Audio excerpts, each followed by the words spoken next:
Bismillahirrahmanirrahim.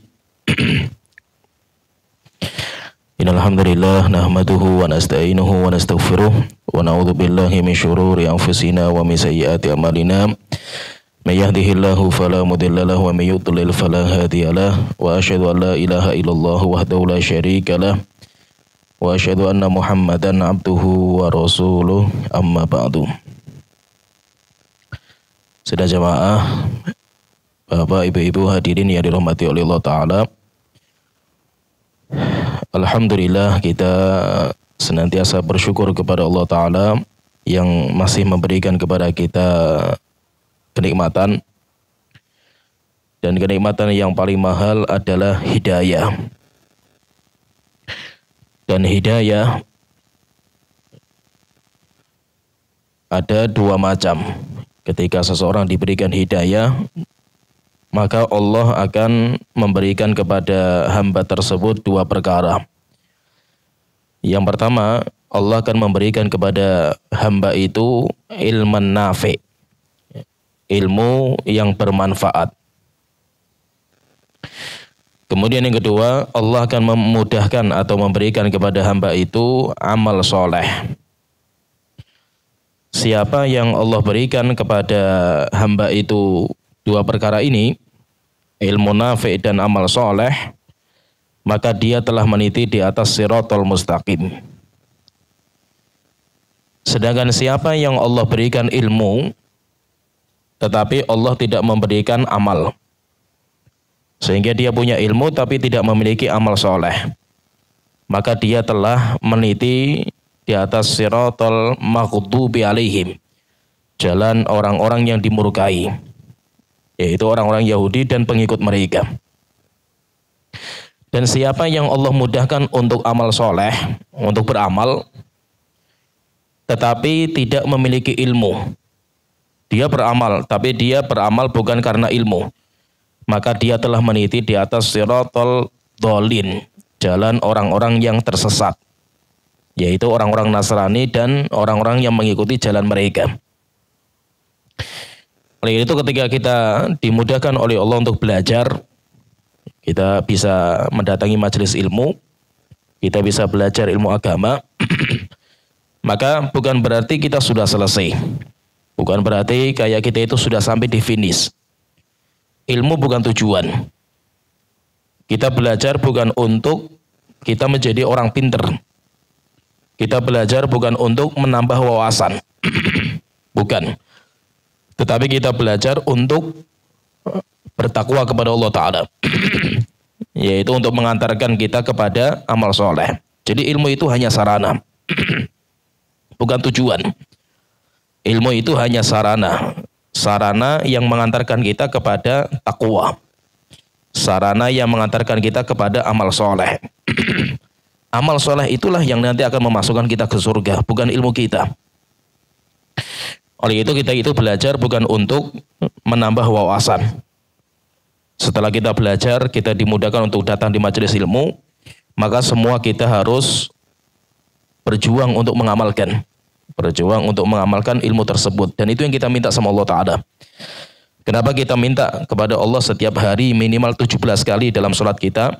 Kita mengatakan dalam doa kita, ihdinas siratal mustaqim. Tuhanku, berikan kepada kami hidayah, meniti di atas siratal mustaqim.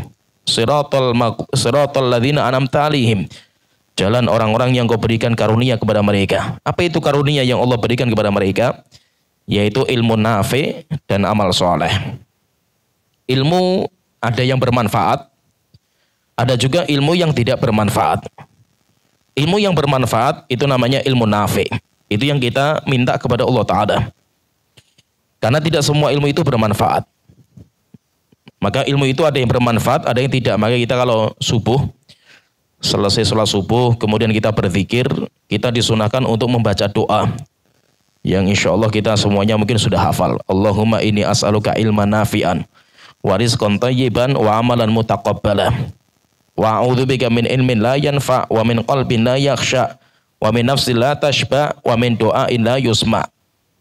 Tuhanku, saya minta kepada Engkau ilman nafi'an, ilmu yang bermanfaat, Warizqan thayyiban, rizki yang thayyib, yang halal, wa amalan mutaqabbala, dan amal yang diterima. Wa a'udzubika min ilmi la yanfa, dan aku berlindung kepada Engkau dari ilmu yang tidak bermanfaat.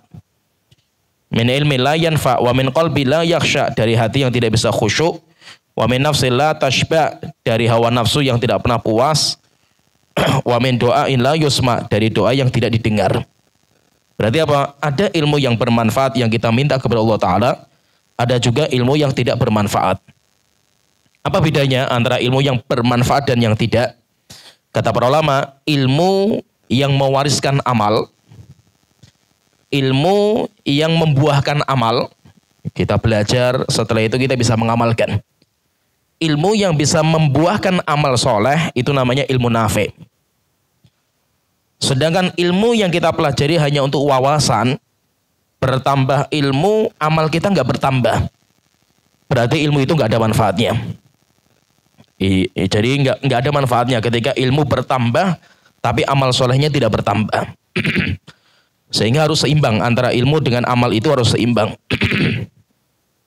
Sehingga ilmu yang bisa melahirkan ketakwaan, amal soleh, maka itu namanya ilmu nafi. Kemudian yang kedua, setelah kita punya ilmu nafi, kita harus amal soleh. Kenapa kok dinamakan dengan amal soleh? Yaitu kenapa ditambahi dengan amal soleh. Soleh itu dari kalimat solaha yasluhu. Itu artinya layak. Artinya solaha yasluhu itu artinya layak. Maka itu ada kalimat soleh, tapi artinya bukan orang yang soleh. Orang soleh itu orang taat ibadah, bukan. Tapi orang yang sudah layak untuk menikah. Nah itu Allah telah mengatakan, wa ankihul ayyama minkum wassolihina min ibadikum. Nikahkan budak perempuan kalian dan laki-laki budak yang sudah soleh. Soleh itu apa? Arti secara bahasa soleh itu layak. Berarti amal soleh, kenapa kok amal dinamakan dengan soleh? Karena amal itu layak untuk diterima. Layak untuk dikabulkan sama Allah Ta'ala, diterima oleh Allah Ta'ala. Seperti kita berdoa tadi, wa amalan mutaqabbala, dan amal yang diterima oleh Allah Ta'ala. Sehingga ada amal yang gak diterima, ada juga amal yang diterima. Kalau amal kita gak diterima, berarti kita itu termasuk orang yang merugi. Kita itu rugi sekali kalau kita beramal capek-capek, tapi gak ada diterima sama Allah Ta'ala. Sehingga amal yang diterima sama Allah Ta'ala ini tidak akan mungkin bisa kita kerjakan tanpa ilmu. Maka ilmu tidak bermanfaat tanpa amal, dan amal tidak akan diterima oleh Allah tanpa ilmu. Nah, sehingga ilmu dan amal itu sesuatu yang tidak bisa dipisahkan. Dua perkara yang tidak bisa dipisahkan. Kita punya ilmu tidak akan bermanfaat sama sekali kalau tidak punya amal. Dan amal kita tidak akan diterima oleh Allah Ta'ala kalau nggak ada ilmu. Sehingga dua perkara ini harus kita kumpulkan. Pada kesempatan kita kali ini kita sedikit membahas sebuah hadis. Hadis yang sahih dikeluarkan oleh Imam Tirmidzi, kemudian Imam Ahmad, dan disahihkan oleh Syalbani rahimahullah ta'ala. Sebuah hadis yang luar biasa ini, hadis ini bagus sekali. Itu tadi kita sebutkan kenapa kita itu harus mengumpulkan antara ilmu nafi dan amal soleh. Kita di sini belajar. Kita mempelajari firman Allah dan sabda Rasulullah. Tapi bukan hanya untuk menambah wawasan. Tapi setelah itu kita harus berjuang untuk mengamalkan. Dan mengamalkan luar biasa beratnya. Mengamalkan itu berat. Belum tentu kita itu punya ilmu dan kita bisa mengamalkan. Sehingga setelah kita punya ilmu, kita itu berdoa kepada Allah Ta'ala untuk bisa mengamalkan. Yaitu hadis dari seorang sahabat namanya Abu Kabsyah Al-Anmari. Abu Kabsyah Al-Anmari. Nanti dalam hadis ini Rasulullah menyebutkan dua perkara. Perkara yang pertama terbagi menjadi 3. Perkara yang kedua terbagi menjadi 4. Jadi ada dua pembahasan yang disampaikan sama Rasulullah, dua pokok pembahasan. Pembahasan yang pertama, Rasulullah menyebutkan 3 perkara yang Rasulullah bersumpah akan benarnya. Kemudian Rasulullah menyebutkan 4 perkara, yaitu tentang penghuni dunia. Jadi ada 3 perkara yang Rasulullah bersumpah 3 perkara ini benar.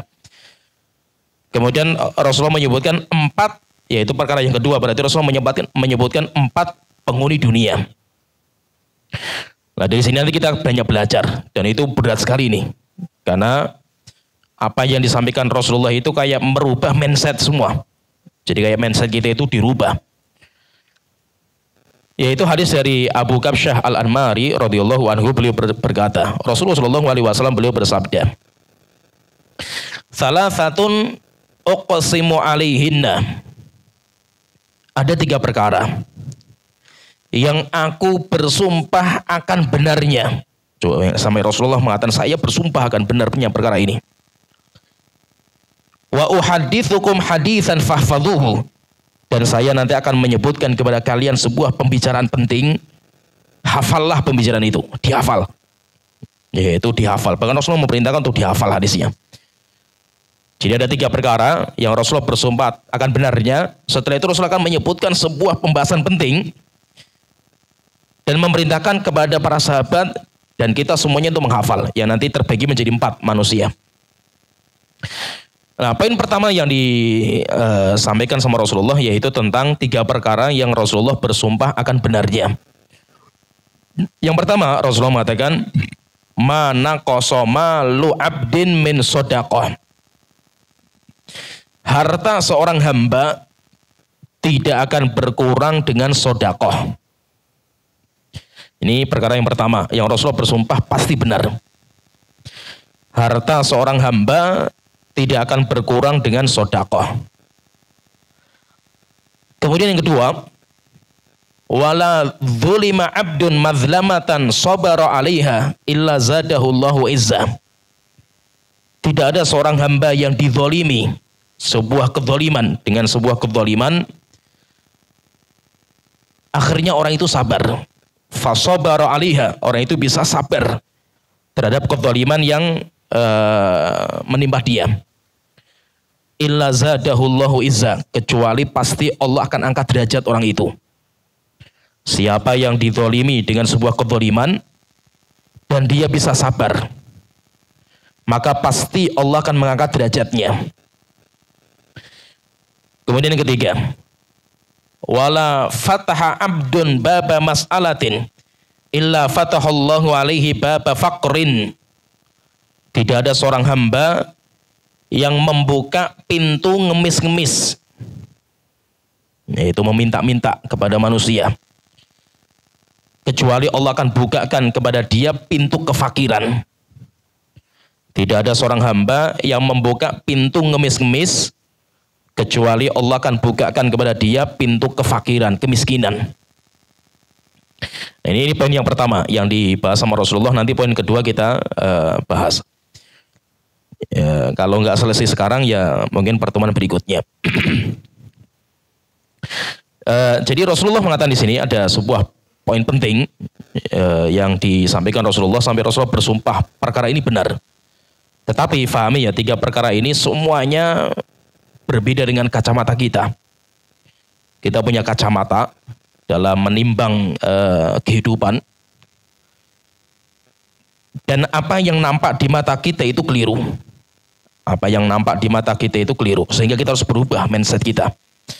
Walaupun tidak mudah, kita merubah mindset itu tidak mudah. Dan 3 perkara yang disebutkan sama Rasulullah itu semuanya merubah mindset semua, yaitu merubah pandangan mata kita, merubah kacamata kita, sehingga merubah apa yang nampak di mata kita. Kita melihat sesuatu dengan kacamata kita, yang kita lihat seperti ini, tetapi Rasulullah membantah apa yang kita lihat. Nah, tinggal kita itu lebih percaya siapa. Kalau kita orang yang beriman itu dia lebih percaya kabar Allah dan Rasul daripada yang nampak di depan matanya. Dia bisa melihat dengan mata sebuah pemandangan, tapi terkadang apa yang dia lihat itu nggak ada artinya.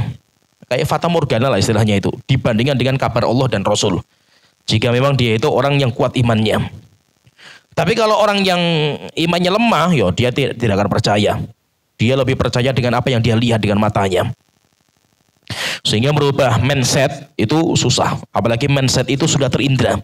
Kita sudah melihat, kita sudah mendengar, kita sudah merasakan.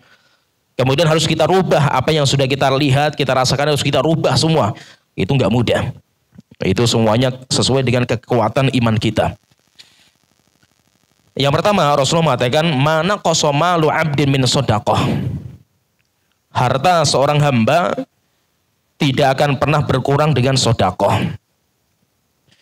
Kalau secara timbangan mata kita, kacamata kita ya, kita punya uang 10.000. Kemudian uang itu kita sodakohkan 5.000. Kita punya 10.000, yang 5.000 kita sodakohkan, kita masukkan ke kotak amal. Jelas secara hitungan matematika yang selama ini kita pelajari, demikian juga timbangan mata yang kita lihat dengan mata kita, namanya 10.000 dikurangi 5.000 pasti akan berkurang menjadi 5.000. Hitungan matematika yo, kalkulator semuanya seperti itu, nggak akan mungkin kan itu. 10.000 dikurangi 5.000 malah jadi 20.000, nggak mungkin. Ya, jadi kan itu kalkulator kita, kacamata kita, penglihatan kita, dunia yang seperti ini. Kalau kita itu pakai kacamata kalkulator, kalau kacamata kita, ya pasti kalau kita itu sedekah harta kita berkurang. Itu sudah pasti kan itu. Di sini Rasulullah merubah mindset.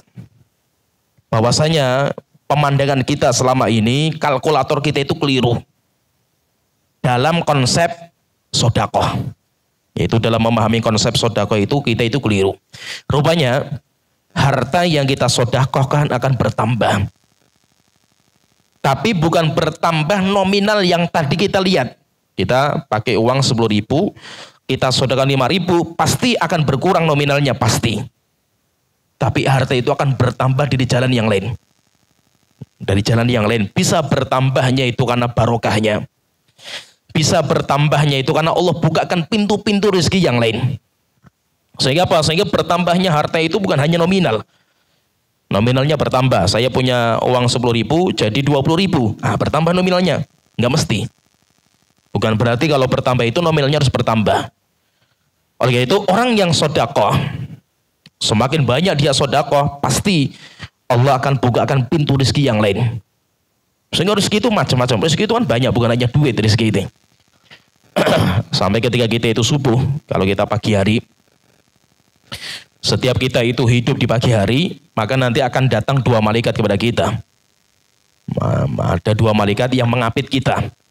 Ada yang di kanan, ada yang di kiri. Kemudian datang menemui kita di pagi hari, setiap kita pagi hari. Kemudian 2 malaikat ini berdoa. Yang kanan dia berdoa, Allahumma a'ti munfiqan kholafan. Ini kalau doa yang di kanan. Kamu yang di kiri mengatakan Allahumma a'ti mumsikan talafan. Jadi kalau yang di kanan mengatakan Allahumma a'ti munfiqan kholafan. Tuhanku berikan kepada orang yang mensedekahkan hartanya di pagi hari ini dengan pengganti yang baik. Kholafan itu pengganti. Pengganti itu nggak harus duit gitu, nggak harus uang. Sedangkan yang di kiri mengatakan Allahumma a'ti mumsikan talafan. Tuhanku berikan kepada orang yang menahan hartanya di hari ini kehancuran terhadap hartanya. Jadi dihancurkan sama Allah Ta'ala. Orang-orang yang seperti ini akan dihancurkan. Sedangkan orang yang sedekah, Allah akan membukakan dari jalan yang lain. Yaitu jalannya itu banyak sekali. Sampai terkadang kalau dilihat ya orang yang sedekah itu kalau kita baca di Al-Quran, sampai dilipat gandakan sampai 700 kali lipat dari harta yang dia sedekahkan. Matsalul ladzina yunfiquna amwalahum fi sabilillah. Permisalan orang yang sedekah di jalan Allah, kamatsali habbah, bagaikan dia itu menanam biji. Sedekah dia itu kayak 1 biji ditanam. Setelah itu akan keluar kecambah sampai akhirnya menjadi batang pohon. Setelah itu akan bercabang. Batang pohon itu akan bercabang, akan menjadi 7 tangkai. Min kulli sumbulatin mi'atu habbah. Dan setiap tangkainya akan mengeluarkan 100 buah. 1 biji nanti akan muncul 7 tangkai. Setiap tangkai nanti akan keluar 100 buah. Berarti 1 sedekah akan dilipatkan oleh Allah sampai 700 kali lipat. Ini luar biasa. Nah, sekarang pertanyaan di sini, pelipatan atau tidak berkurangnya harta ketika kita sedekah itu apa? yang terbaik. Jadi pelipatan ganda, atau kan katanya sedekah itu akan bertambah harta kita. Harta itu yang paling baik atau yang paling kita butuhkan dalam harta itu apa? Perlu kita pahami bahwa yang sangat kita butuhkan dalam harta kita itu bukan nominal. Pahami ya? Yang kita butuhkan dalam harta kita itu bukan nominalnya. Orang punya nominal harta banyak, gajinya besar, tetapi gak ada manfaatnya. Kayak ibarat kita itu yaitu uang setan yang makan ya genderuwo kan itu. Jadi kita gajinya tinggi, besar, punya uang banyak sekali, tapi kayak nggak ada manfaatnya, hilang semua gitu. Terus yang kita butuhkan dalam harta itu apa? Barokahnya. Yang kita butuhkan dalam harta itu barokahnya, itu apa? Manfaat.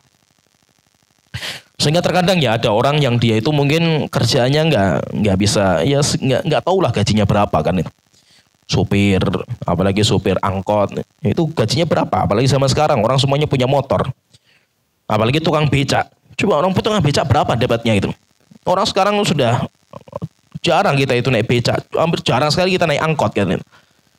Ada orang tukang becak yang mana kita gajinya saja nggak pernah tahu kita itu berapa gajinya itu, tapi bisa punya rumah dan rumahnya nggak ngontrak gitu, dan rumahnya nggak ngkredit, punya rumah walaupun kecil. Punya anak banyak, anaknya sekolah semua, bisa makan semua. Ini hitungannya itu seperti apa kok bisa gitu hitungannya itu.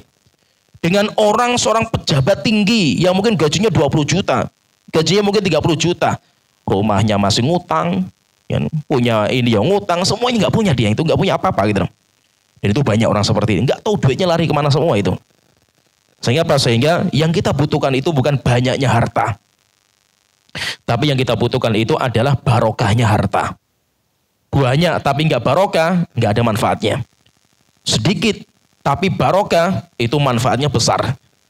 Nah, sehingga yang dinamakan dengan tidak akan berkurang harta seorang hamba, mungkin dari pintu itu.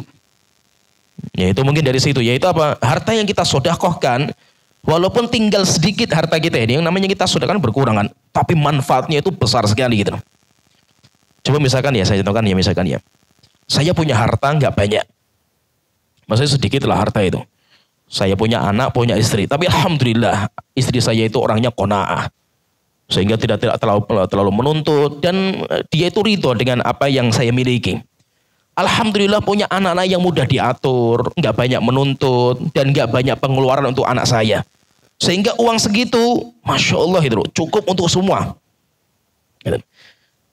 Coba kita lihat misalkan ada orang yang dia gajinya sampai 50 juta.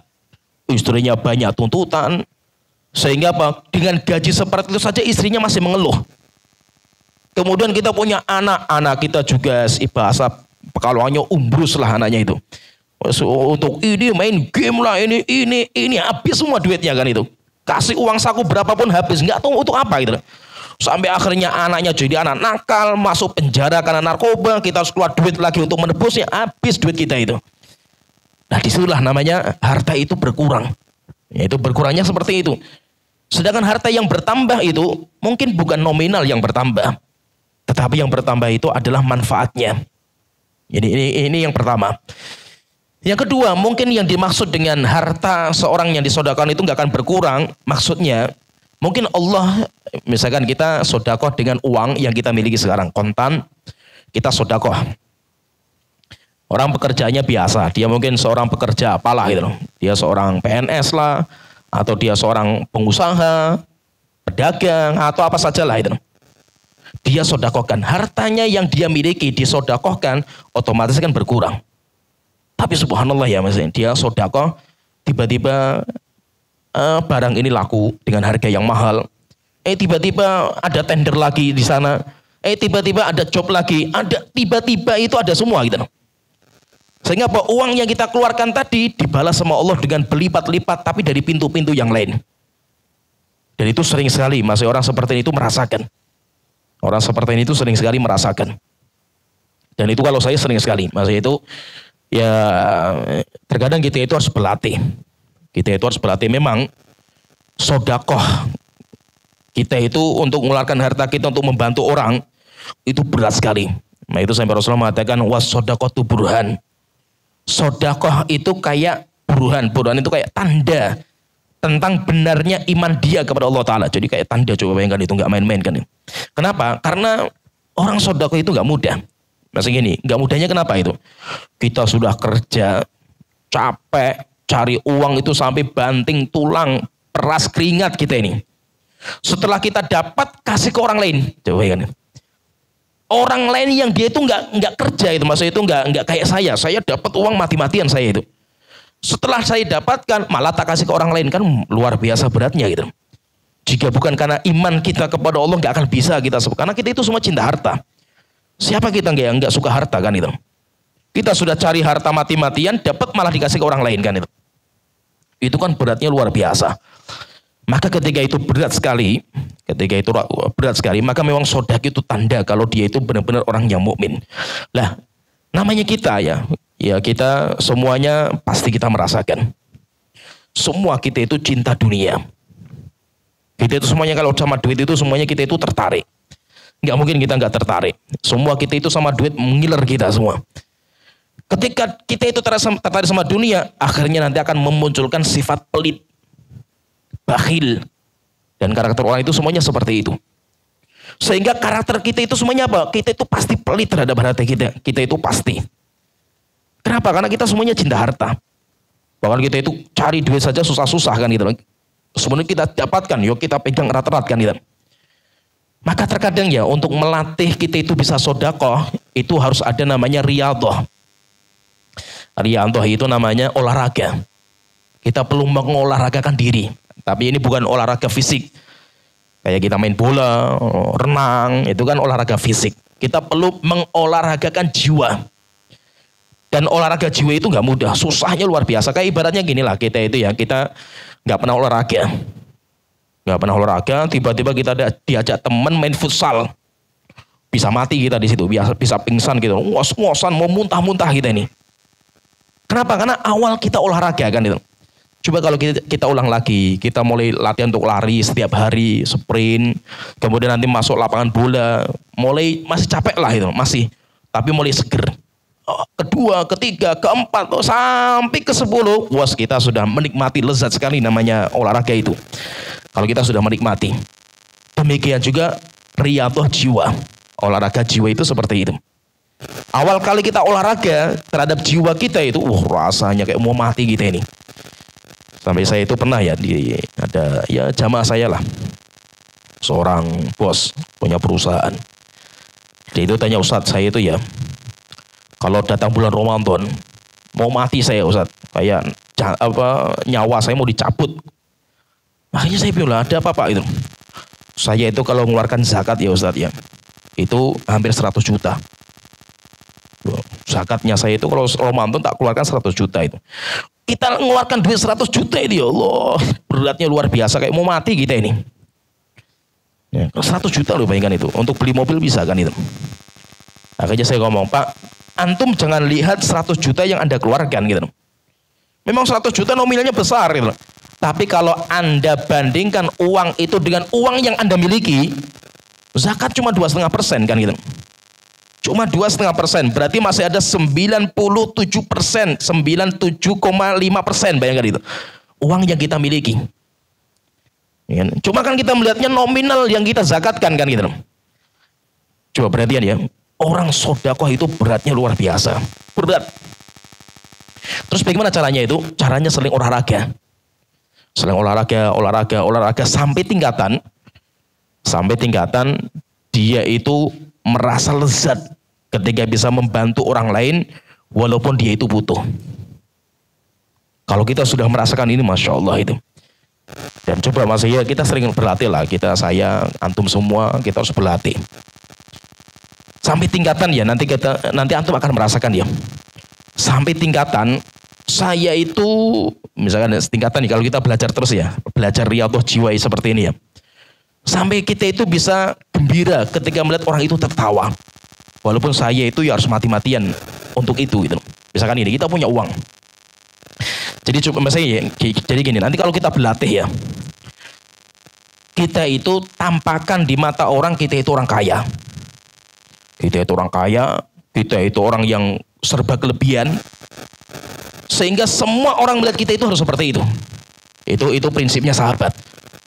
Prinsipnya sahabat itu seperti itu. Jangan kalau kita itu di mata orang kayak orang kemiskinan, belum makan, melas sekali. Ya Allah, orang lihat itu kasihan semua gitu loh. Jangan. Kita nggak boleh punya prinsip seperti itu.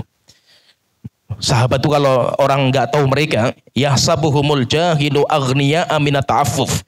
Orang kalau nggak tahu sahabat, melihat sahabat pasti mengira sahabat itu kaya-kaya semua. Kenapa? Karena mereka nggak pernah butuh sama orang. Jadi walaupun di rumah nggak makan, keluar rumah kayak orang itu banyak makan. Padahal di rumah nggak makan dia itu. Seger. Jadi dia itu kalau di depan orang kayak orang kaya raya dia itu. Akhirnya apa? Suatu ketika ya Mas itu kalau antum seperti itu ya Mas, kalau bisa seperti itu. Sampai orang itu datang kepada kita yang menganggap kita itu kaya raya, duitnya turah-turah dan yang lainnya lah itu. Orang itu datang kepada kita minta bantuan. Misalkan minta bantuan untuk bayar SPP berapa, misalkan 500.000. Pas kita juga punya uang 500.000 untuk kebutuhan kita yang mendesak juga. Ya, coba bayangkan, kita punya uang 500.000 untuk kebutuhan yang mendesak juga itu. Tiba-tiba orang datang, keluarga kita lah, adik kita, atau tetangga kita, atau ya teman ikhwan kita lah itu. Dia cerita ini, akhirnya butuh uang 500.000. Sehingga apa? Antum bisa memberikan kepada orang itu pinjaman lah, walaupun nggak dikasih pinjaman, sampai orang itu gembira dengan pinjaman itu. Walaupun kita harus berdarah-darah lah ini, tapi kita bisa bangga, kita bisa gembira melihat orang itu senang. Walaupun kita harus menyembunyikan kesedihan kita itu rasanya lezat. Nanti kalau kita harus latihan, maksudnya kalau kita berlatih seperti ini, rasanya enak sekali. Sampai tingkatan nanti ya Mas itu. Ya ini perlu belajar. Lama kita belajar seperti itu, lama sekali. Ya namanya saya misalkan saya sendiri saya rasakan dulu itu pelit. Semua kita lah itu. Kita semuanya kan seperti itu. Tapi kita belajar terus. Kita belajar sampai tingkatan kita itu suka bantu orang. Maksudnya bantu itu bukan kita yang ngasih.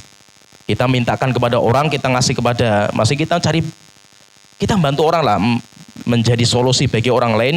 Mereka bisa tertawa walaupun kita itu harus menyimpan kesedihan kita itu. Dan itu rasanya lezat. Dan subhanallah ya, Mas itu kalau saya lihat ya, saya jalankan. Ya berkali-kali saya ya Masya Allah lah, kita itu kalau seperti itu saya merasakan lezatnya itu ya. Itu tiba-tiba itu ada saja bantuan itu. Saya itu sampai sama istri ya sering kayak gitu itu Mas itu. Kita bantu orang misalkan kasih uang misalkan 500.000 atau kasih uang berapa lah itu. Kita itu nggak tahu itu. Tiba-tiba datang orang yang ngasih kepada kita 2 kali lipat, 3 kali lipat dari uang itu. Padahal kita itu nggak pernah minta, kita ngasih pinjaman ke orang misalkan ya, atau kita bantu orang. Tiba-tiba datang orang, saat saya mau ngasih zakat berapa gitu loh, sekian. Ini tapi untuk ustadz gitu. Atau ustadz saya mau ngasih bantuan sama ustadz khusus. Dan itu sering sekali saya dapatkan seperti itu. Maksudnya itu sering saya itu merasakan seperti ini gitu. Jadi kita bantu orang, itu kalau saya biasanya kalau orang mau pinjem itu, saya biasanya dari awal sudah niatkan, wis antum mau bayar sih, silakan enggak. Orang mau pinjem itu seakan-akan itu adalah sodakoh lah itu. Sehingga kalau enggak bayar pun enggak ada masalah, karena dari awal kita sudah memang niatkan seperti itu. Itu intinya lah kita harus belajar. Memang berat, enggak mudah. Kita belajar mati-matian itu, sampai kita itu bisa sodakoh dengan harta yang kita cintai. Kita bisa sodakoh dengan harta yang kita cintai, itu rasanya lezat sekali. Nah itu intinya ya prosesnya nanti mungkin awal-awal ginilah. Awal-awal itu pokoknya kita itu tampakkan kepada orang kita itu orang mampu. Itu dulu, kita belajar itu saja berat. Bukan kita sombong, bukan. Tapi supaya kita nggak dikasihin sama orang. Jangan sampai kita itu, orang itu kasihan sama kita. Nanti setelah itu mulailah kita belajar sedikit-sedikit untuk nyumbang. Sedikit-sedikit lah. Walaupun nominalnya nggak banyak. Terus mulai belajar terus sampai nanti tingkatan kita akan merasakan lezatnya sodakoh. Dan insya Allah kalau kita itu sodakoh, nggak mungkin lah Allah jadikan kita miskin, itu nggak mungkin. Pasti Allah akan carikan jalan keluar yang terbaik, itu pasti. Sehingga poin pertama yang disumpahkan sama Rasulullah, mana kosoma lu abdin min sodakoh. Harta seorang hamba tidak akan berkurang dengan sodakoh. Kemudian yang kedua Rasulullah mengatakan, ini semuanya ya di luar kacamata manusia semua lah itu Mas, itu harus kita kayak merubah semua pandangan kita. Yang kedua, wala dzulima 'abdun madzlamatan fasabaru 'alaiha. Tidak ada seorang hamba yang dizalimi. Dan dia sadar, dia tahu kezaliman itu. Tapi dia sabar. Dia milih jalan sabar. Bukan dia membalas, walaupun boleh membalas, tapi dia milih sabar saja. Kecuali Allah akan angkat derajat dia. Wah, ini Masya Allah, ini beratnya luar biasa. Kita itu kalau kacamata kita, kalau kita dizolimi cuma diam, wah berarti lemah kita ini. Berarti hina kita. Dan kita itu berpandangan, berkacamata, melihat siapa yang bisa membalas, apalagi 2 kali lipatnya, wah top dia. Seakan-akan orang yang zalim itu orang hebat. Seakan-akan orang-orang yang congkak, sombong, itu adalah orang-orang yang perkasa. Rupanya dalam kacamata Islam itu nggak seperti itu. Siapa orang yang hebat? Orang yang bisa menahan amarahnya ketika dia itu marah. Itu Rasulullah pernah bertanya, siapa orang yang paling perkasa di antara kalian? Maka para sahabat mengatakan, ya Rasulullah, orang yang perkasa ya orang yang kalau gulat nggak pernah kalah, orang kalau kelahi nggak pernah kalah. Rasulullah mengatakan, bukan. Orang yang perkasa itu adalah orang yang ketika marah, dia bisa menahan amarahnya. Jadi dia bisa mengekang dirinya untuk menghilangkan kemarahan dia. Dan itu beratnya luar biasa. Jadi poin yang kedua ini, Rasulullah mengatakan, orang yang dizalimi dengan sebuah kezaliman, sebenarnya dia itu memiliki 2 pilihan. Kalau orang yang dizalimi itu dia punya 2 pilihan. Pilihan yang pertama, pilihan yang minimalnya apa, standar minimal lah yang dibolehkan. Yaitu apa? Dia membalas dengan balasan yang sama. Fa in uqibtum fa'aqibu bimithli ma uqibtum bihi. Allah Ta'ala mengatakan, jika kalian itu dizalimi, silahkan balas kezaliman itu dengan kezaliman yang sama. Ini kezaliman yang itu batasan minimal. Kalau kita itu membalas dengan balasan yang lebih, zalim kita. Nah, kita termasuk yang zalim dan itu nggak boleh. Kalau kita itu membalas lebih berarti kita nggak boleh. Misalkan ada orang memukul kita sekali pukulan. Batasan minimal dibolehkan bagi kita itu membalas dengan pukulan yang sama. Itu boleh, itu dibolehkan. Tapi kalau memukul 2 kali sebagai balasan, maka kita zalim. Sehingga pilihan kita itu cuma 2. Kita membalas dengan balasan yang sama, atau yang kedua, yang lebih hebat daripada itu, kita memaafkan. Atau kita itu sabar, kita nggak membalas. Walaupun kita mampu. Dan itu luar biasa.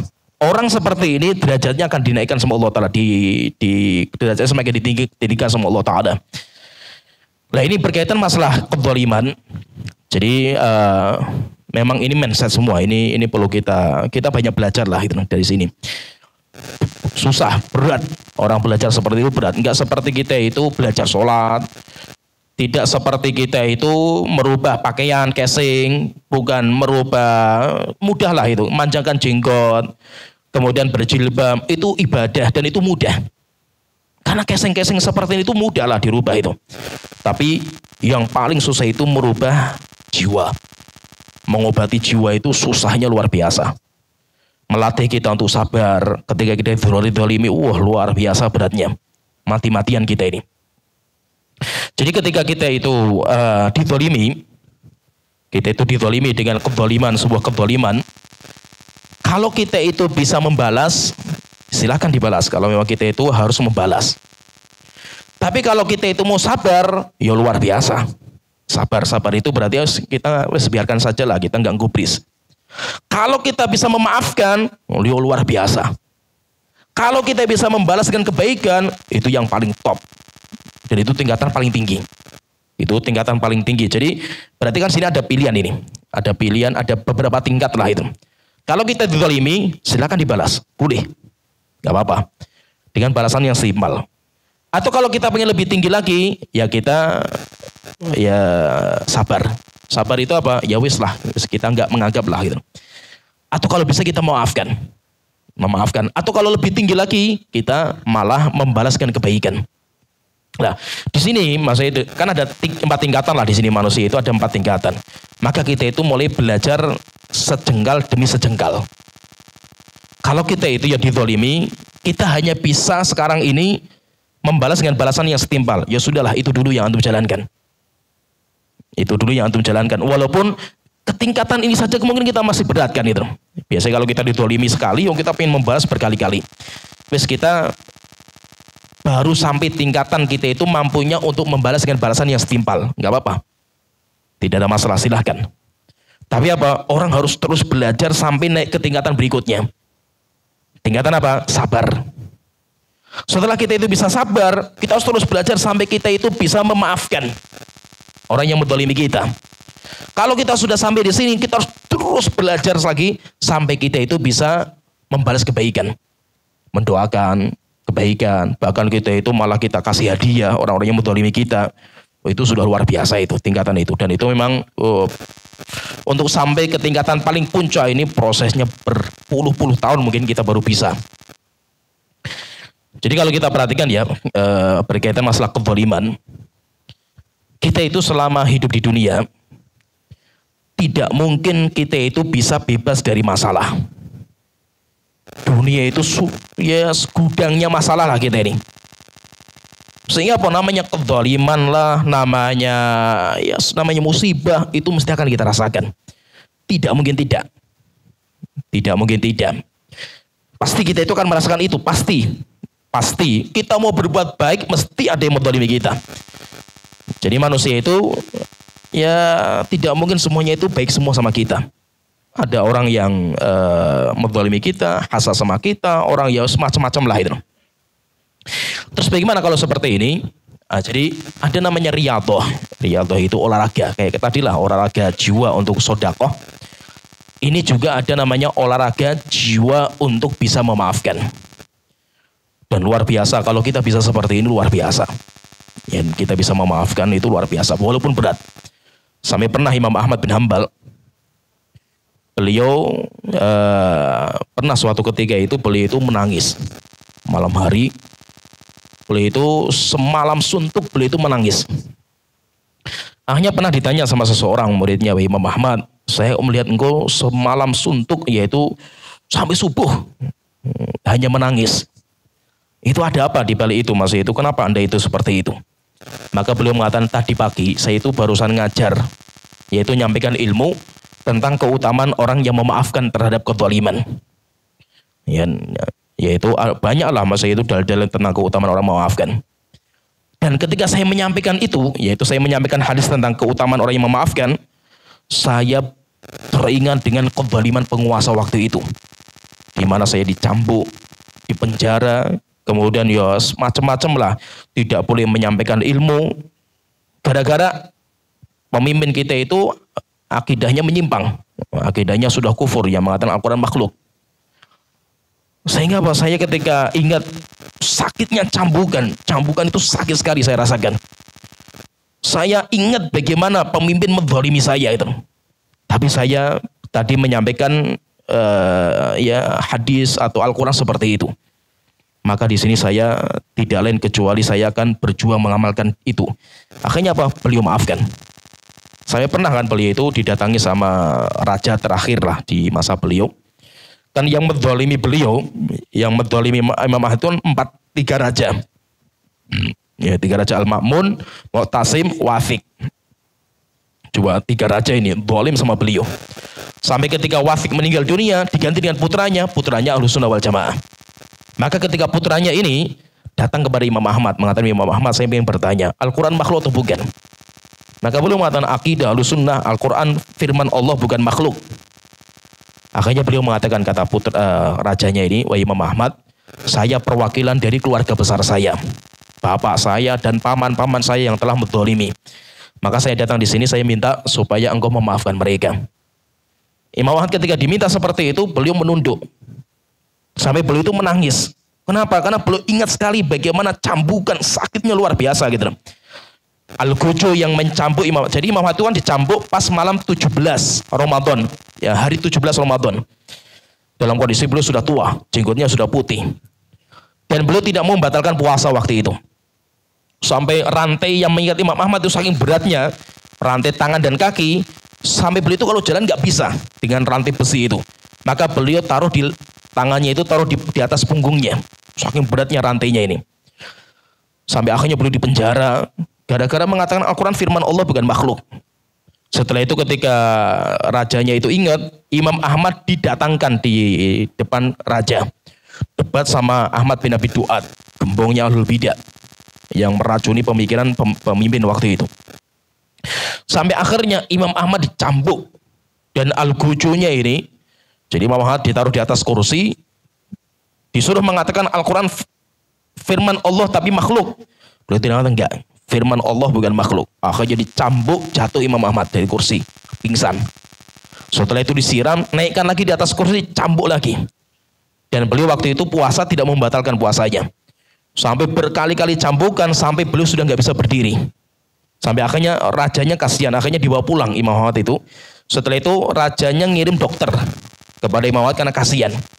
Ketika diperiksa jasadnya Imam Ahmad, bekas cambukannya itu dagingnya mati. Sehingga sama dokter digunting dagingnya itu. Setelah itu Imam Ahmad nggak boleh menyampaikan ilmu. Coba bayangkan ngerinya itu. Siapa yang belajar sama Imam Ahmad ketahuan penjara. Coba zaman dulu itu nggak mudah. Nah, kita itu perlu bersyukur. Kita kajian seperti ini masih bebas. Coba kita zaman Imam Ahmad, kita ngaji nggak boleh.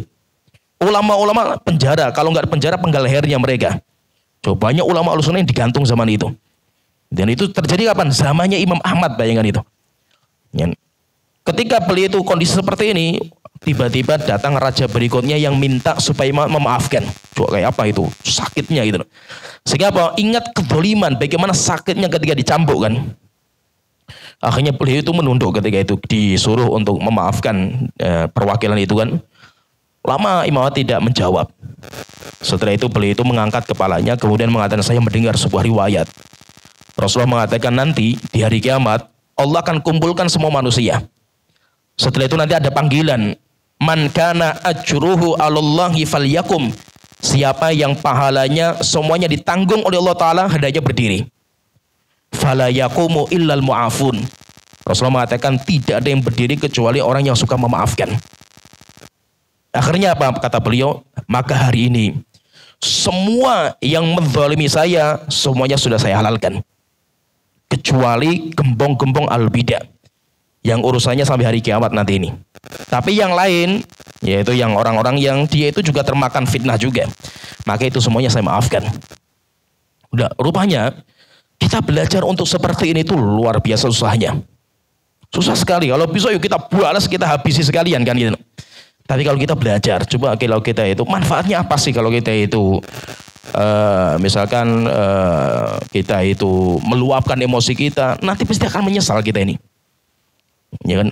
Cuma ego saja yang akan kita menangkan kan ego kita kan itu. Padahal nanti manfaatnya nggak ada sama sekali. Coba malah kalau kita itu dizalimi, kita malah berdoa kebaikan supaya Allah memaafkan. Oh, itu luar biasa. Tapi apa? Beratnya luar biasa. Beratnya luar biasa. Malah kita belajar adab seperti ini tuh ya. Ini kan namanya adab sebenarnya itu. Ini tuh kan kayak ilmu-ilmu seperti ini tuh bukan ilmu teori. Orang tahu teorinya, hafal dalilnya, hafal ininya itu, belum tentu bisa mengamalkan. Karena sabar, kemudian juga tadi sodako, itu ilmu praktek semua. Itu namanya adab. Lah adab ini kata para ulama itu tidak bisa diajarkan. Seperti saya misalkan ngajar masalah seperti ini, itu cuma sekedar polesan lah itu. Yang paling penting itu kalau kita belajar adab seperti ini itu ditularkan dari guru kita. Nah itu kenapa kita itu kalau bisa kumpul sama orang-orang soleh. Orang soleh itu nanti adabnya mereka akan masuk dalam diri kita. Maksudnya apa? Kita belajar untuk bisa memaafkan, bahkan kita membalaskan kebaikan, itu prosesnya mungkin butuh puluhan tahun kita kumpul dengan orang-orang baik. Seperti misalkan saya ya maksudnya ini sebagai cerita saja lah itu. Ya itu. Saya itu banyak belajar tentang sifat seperti ini, memaafkan, bahkan mendoakan kebaikan, bahkan membalaskan kebaikan itu dulu dari bapak saya. Bapak saya itu Masya Allah lah, saya banyak belajar sama beliau. Yes, kita tahu sekali lah bagaimana beliau dizalimi masalah warisan sama keluarganya. Dan yang lainnya beliau tidak pernah membalas bapak saya ini. Bahkan malah dibaiki, orang-orang yang seperti itu dibaiki. Saya kadang kita anak-anaknya jengkel juga gitu. Tapi bapak saya mengajarkan jangan seperti itu. Wes kita baiki saja. Sampai akhirnya orang-orang yang menzalimi itu malu sendiri. Dan itu kita lama, belajar sama bapak kita itu lama.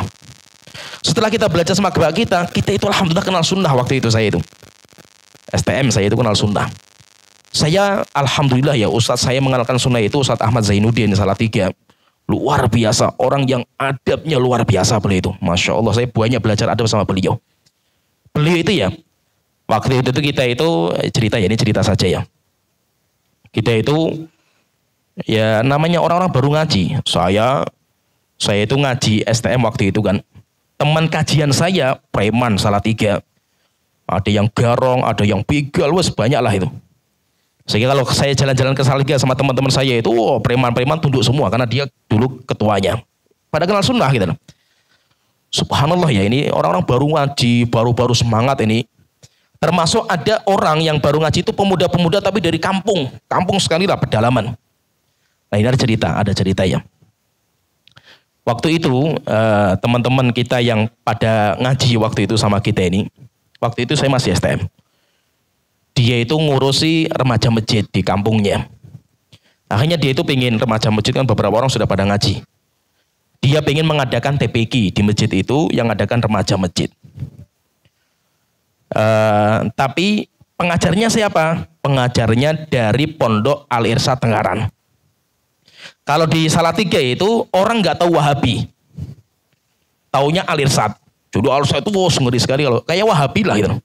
Itu kalau Salatiga itu Al-Irsyad. Akhirnya minta sama takmir masjid untuk mengadakan TPQ yang ngajar dari Al-Irsyad. Akhirnya takmir masjid itu bikin undangan rapat sama remaja masjid. Hari H yang dijadwalkan itu, ya teman-teman kita yang remaja masjid yang sudah kenal sunnah itu datang ke masjid. Rupanya ketika datang ke masjid, takmir masjid nggak ada. Rupanya apa? Mereka menyewa preman-preman jalanan. Ya itu nyata loh ini ceritanya loh. Makanya sunnah zaman awal-awal itu nggak semudah sekarang. Antum ngaji sekarang itu sudah tinggal metik buahnya lah antum itu. Perjuangan kita di awal-awal itu berdarah-darah kita itu nggak main-main gitu.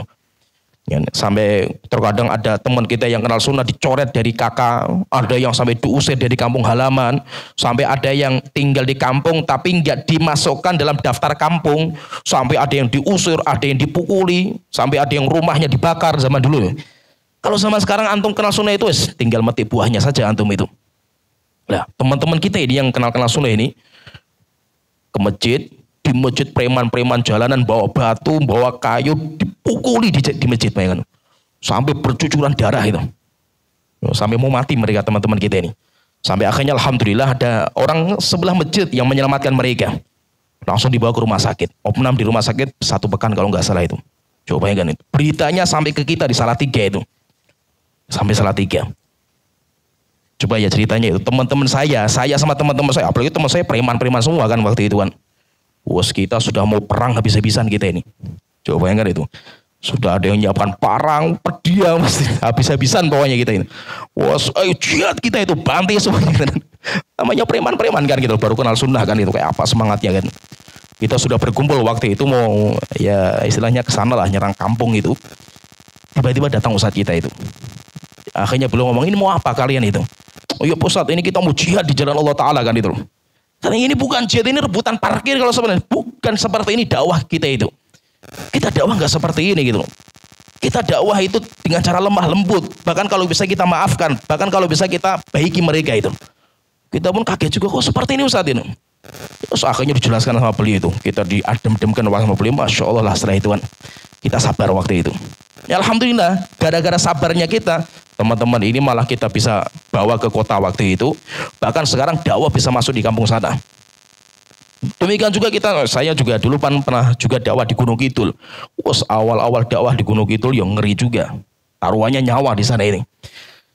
Akhirnya bang dari guru kita, saya Ustadz Ahmad Zainuddin, banyak belajar kita ini. Masya Allah bagaimana orang itu bisa memaafkan, bisa sabar itu. Sampai Masya Allah ini cerita ya. Masa ini pengalaman saja. Untuk sampai ke masa itu seperti saya sekarang itu. Untuk sampai ke tingkatan ini butuh banyak guru untuk mengajarkan gitu. Ya, kalau cuma belajar ini saja, setelah itu kita menjadi orang sabar, nggak bisa. Kita harus berkumpul dengan orang hebat. Lah Ustadz Ahmad Zainuddin ini cerita ya. Masya Allah itu. Beliau itu diuji oleh Allah nggak seperti saya. Saya fitnah sekarang di Pekalongan itu gampang lah bagi saya itu. Dibandingkan dengan guru saya, Ustadz Ahmad Zainuddin. Beliau itu dulu megang masjid, sebuah masjid. Masjid sunnah lah gitu loh. Beliau yang megang. Akhirnya apa? Yes, Masya Allah lah dengan kedzaliman dan yang lainnya. Ya intinya ada seorang ustadz yang pengen menguasai masjid itulah itu. Oh ditahdir habis, disikat. Sampai takmir masjid bikin stempel palsu untuk mengeluarkan ustaz saya ini. Sampai akhirnya ustaz saya diusir. Coba bayangkan, masjid yang dulu meramaikan beliau, setelah rame diusir sama ustaz yang lain. Dengan cara curang-curang dan yang lainnya lah itu. Sampai dihabisi, dicaci maki, sampai kurus beliau itu, Masya Allah itu. Tapi beliau sabar. Beliau tetap salat di masjid itu. Terus tenang saja lah itu. Subhanallah ya, waktu itu hancur-hancuran lah beliau itu. Tapi alhamdulillah yang mentahdzir beliau hancur semua setelah itu. Sekarang beliau punya radio, punya sekolah, punya ini semuanya punya gitu. Sampai akhirnya alhamdulillah saya belajar ke Yaman. Saya belajar di Yaman di tempatnya Syekh Abdul Hasan. Dan itu saya lama belajar sama beliau. Saya belajar sama beliau itu bukan ilmu ya hadis dan yang lainnya saya pelajari, bukan itu. Tapi saya yang paling utama belajar adab. Ya, guru saya ini ya Syekh Abdul Hasan itu beliau juga ditahdzir habis-habisan. Sampai tahdziran ulama-ulama kalau mentahdzir beliau, Masya Allah, ucapan beliau keji sekali lah itu. Lebih parah daripada Dajjal, lebih sesat daripada Yahudi dan Nasrani. Ngeri lah julukannya itu.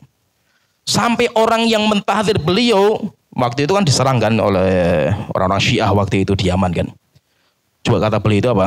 Beliau pertama kali yang membela. Beliau pertama kali yang mengirim bantuan perang.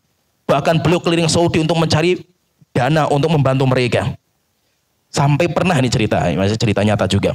Beliau itu ditahdzir sama muridnya sendiri. Muridnya itu guru saya. Saya punya guru, ya di Yaman lah, Masya Allah, Syekh pinter sekali lah. Itu muridnya Syekh Abdul Hasan. Pulang bikin pondok sendiri, Syekh Abdul Hasan ditahdzir. Habis-habisan lah itu. Sampai akhirnya kaset, jadi sampai keluar kaset tahdziran beliau kepada Syekh Abdul Hasan. Akhirnya kita sampaikan lah itu tahdzirannya kepada Syekh Abdul Hasan. Syekh, ini ada orang yang tahdzir engkau sendiri. Ya itu murid engkau gitu. Apa kata beliau? Jika dia itu membicarakan pribadi saya buang pribadi saya di tong sampah. Saya nggak peduli dengan pribadi saya. Biarkanlah saya dicaci maki, urusan dia dengan Allah, bukan urusan saya kan itu. Tapi kalau dia mencaci agama Allah, akan saya habisi karena dia murid saya itu. Saya tahu keilmuan dia kan itu. Jadi dari sini akhirnya kita itu, Masya Allah, itu kita belajar lah dari adabnya guru kita ini. Sampai akhirnya apa? Kalau sekarang, sekarang itu setelah lama kita itu belajar seperti dari bapak saya, dari ustaz saya di Salatiga, saya ke Yaman. Akhirnya dari sini kita itu, ya Allah, cacian, makin itu lezat rasanya itu. Apalagi dengan ujian kemarin itu, bagi kita itu, Masya Allah, nikmat lah dengan ujian seperti itu bagi saya itu. Dan nggak berpengaruh sama sekali bagi kita itu. Saya santai saja itu, tenang, di rumah tenang, nggak ada masalah bagi saya itu. Makanya apa? Saya sering masalah-masalah seperti ini nggak tak sampaikan ke istri. Kenapa? Istri saya nggak kuat, karena memang itu butuh banyak belajar kan itu. Sehingga apa? Kalau saya ya, ini saya ceritakan mungkin ya sebagai pelajaran lah itu. Saya itu sering mendoakan orang-orang yang saya tahu dia itu menzalimi saya. Provokator yang membuat berita-berita tentang saya sesat dan yang lainnya itu, saya tahu lah orang-orangnya si A, si B, si C itu saya tahu semua lah itu. Dan itu saya sering mendoakan. Malam hari saya sekolah, saya doakan kebaikan, saya maafkan, bahkan saya SMS loh pribadi ke mereka itu, dan saya minta maaf secara pribadi. Dan saya doakan mereka supaya dapat barokah Allah Ta'ala dan yang lainnya lah itu. Urusan dia benci sama saya bukan urusan saya kan itu. Dan kita biasa gitu loh, kita itu nggak ada masalah gitu. Sampai pernah cerita ya, ada seorang akhwat yang ngajinya sama saya lah awal-awal itu. Akrab sama saya itu, sama istri saya akrab. Sampai suaminya kerja di tempat saya. Karena waktu itu tutup usaha saya kan, ya namanya tutup kan pegawai ya, kita keluarkan semua kan gitu, namanya usahanya tutup kan itu. Wah, istrinya nggak terima, sampai di Facebook mencaci maki saya habis-habisan. Saya kan nggak punya Facebook, nggak tahu saya. Istri saya itu tiba-tiba ngambek. Wah, istri saya marah-marah di rumah ini. Tak tanya, apa sih kamu kayak gini itu? Kamu nggak tahu ya, ini si A ini ngomongin kamu kayak gini. Ini kalau kamu pengen lihat itu. Saya lihat itu. Akhirnya saya bilang, mungkin dia butuh duit gitu. Coba sih kamu tanya sama dia butuh uang atau mungkin dia lagi butuh duit kan gitu. Kalau bisa nanti tak transfer lah itu. Wah, ngamuk lagi istri saya, kurang ajar. Kamu itu nggak normal kamu ya mas. Maksudnya apa? Biasa saja lah, maksudnya itu nggak, tahdiran seperti itu kalau bagi saya itu nggak ada sama sekali, nggak ada pengaruhnya gitu. Tapi apa? Untuk sampai ke sini tingkatan seperti ini itu apa? Ya kita itu memang banyak belajar dan nggak mudah. Tidak mudah, apalagi kalau kita mendengar murid kita yang selama ini kita ajari mencaci maki kita. Itu orang yang kita baiki selama ini menghabisi kita gitu, dari belakang. Kalau kita itu orang yang nggak belajar adab seperti itu, kita jengkel, marah dan yang lainnya. Tapi kalau kita itu tahu tentang keutamaan orang yang sabar, ya biasa saja, nggak ada masalah gitu loh. Maka itu memang ini belajar seperti ini butuh waktu lama. Butuh waktu lama dan insya Allah kalau kita itu sudah sampai tingkatan seperti itu, rasanya itu lezat. Sampai tingkatan ya nanti kalau orang yang zuhud kata para ulama kan tanda orang yang zuhud itu apa? Di antara tandanya orang yang zuhud ketika pujian dan cacian bagi dia sama. Ada orang yang memuji, ada orang yang mencaci, bagi dia itu sama saja, nggak ada bedanya. Bahkan terkadang apa? Kita bisa merasakan lezatnya cacian daripada pujian. Itu kalau kita bisa sampai tingkatan seperti itu, kita ya luar biasa. Tapi apa? Ini nggak mudah. Ini tidak mudah. Kita harus belajar seperti ini itu lama sekali. Kalau bisa, belajarnya dengan cara apa? Duduk dengan orang-orang yang hebat-hebat. Bersama mereka kita berkumpul. Bukan yang hebat itu bukan hanya yang punya ilmu. Belum tentu orang punya ilmu itu bisa seperti ini.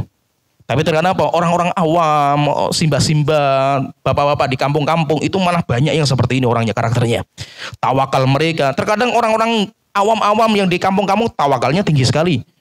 Terkadang ustaz-ustaz yang punya ilmu saja nggak punya tawakal kan gitu. Ya, sabaran. Belum tentu loh ustaz-ustaz yang tahu dalil belum tentu dia sabar. Tapi terkadang orang-orang awam malah Masya Allah sabarnya, kemudian tawakalnya itu luar biasa. Nah itu maksudnya apa? Kita itu banyak belajar sama orang-orang seperti ini. Banyak. Makanya kalau kita ketemu dengan orang itu, jangan kita itu mencibir gara-gara, wah dia bukan orang sunnah. Bukan orang sunnah, tapi dia sabarnya Masya Allah. Tawakalnya luar biasa. Dia suka memaafkan, dia suka membantu orang-orang yatim. Itu yang perlu kita ambil. Terkadang kita nggak bisa seperti itu. Tapi malah orang awam terkadang malah bisa seperti itu. Ya sampai di sini dulu. Kita berarti ini hadisnya belum selesai. Hadisnya belum selesai. Nanti insya Allah kita lanjutkan di pertemuan berikutnya. Ya sampai di sini. Mudah-mudahan bisa bermanfaat. Wa akhiru da'wana alhamdulillahirabbil alamin. Sallallahu alaihi Muhammad wa ala alihi washabihi ajmain.